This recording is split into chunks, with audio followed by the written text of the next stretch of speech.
Salam dalam kasih Yesus Kristus. Renungan firman Tuhan pada hari Kamis tanggal 19 Maret 2026, 2 Tawarik 33 ayat 6b. Ia melakukan banyak yang jahat di mata Tuhan sehingga ia menimbulkan sakit hatinya. Tema: jangan menunggu ditegur Tuhan.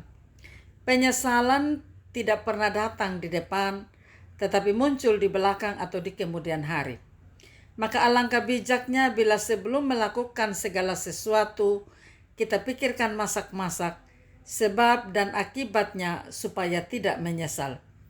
Hal ini dialami oleh Manase, seorang raja. Ia merasa dirinya mampu, kuat, dan punya kuasa dan harta yang melimpah. Itulah sebabnya ia tidak lagi menghiraukan firman Tuhan. Ia hidup dalam ketidaktaatan. Manase melakukan kejahatan yang luar biasa, padahal ia tahu firman dan itu sangat menyakiti hati Tuhan. Bahkan ia lebih memilih mendengarkan nasihat dari penasehatnya yang jahat dan menuruti rakyatnya daripada mendengarkan nasihat dari Nabi Tuhan.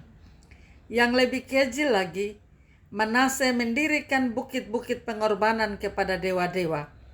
Tidak hanya itu, ia juga rela mengorbankan anak-anaknya sendiri sebagai persembahan kepada Baal. Sungguh hati Manase sudah benar-benar sesat. Namun saat ditegur dan diingatkan Tuhan, ia tidak bergeming seperti tertulis.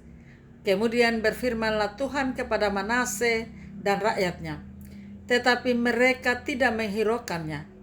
Oleh sebab itu Tuhan mendatangkan kepada mereka panglima-panglima tentara Raja Asyur yang menangkap Manase dengan kaitan, membelenggunya dengan rantai tembaga, dan membawanya ke Babel.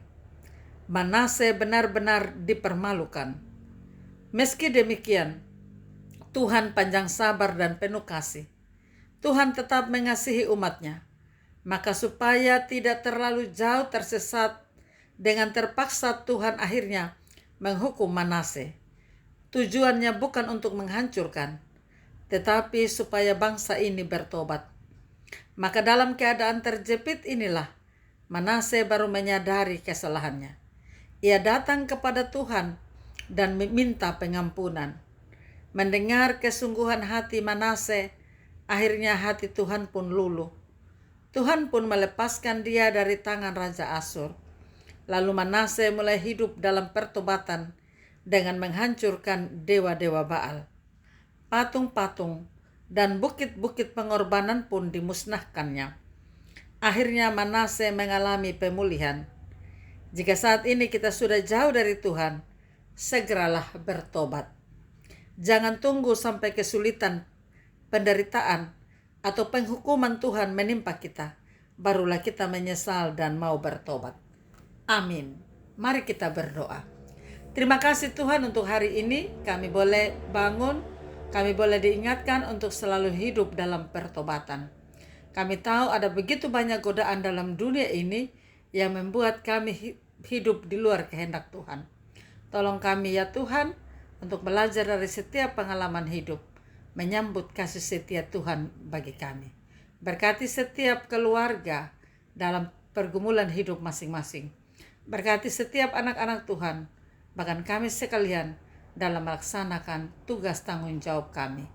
Di dalam nama Tuhan Yesus Kristus kami berdoa. Amin.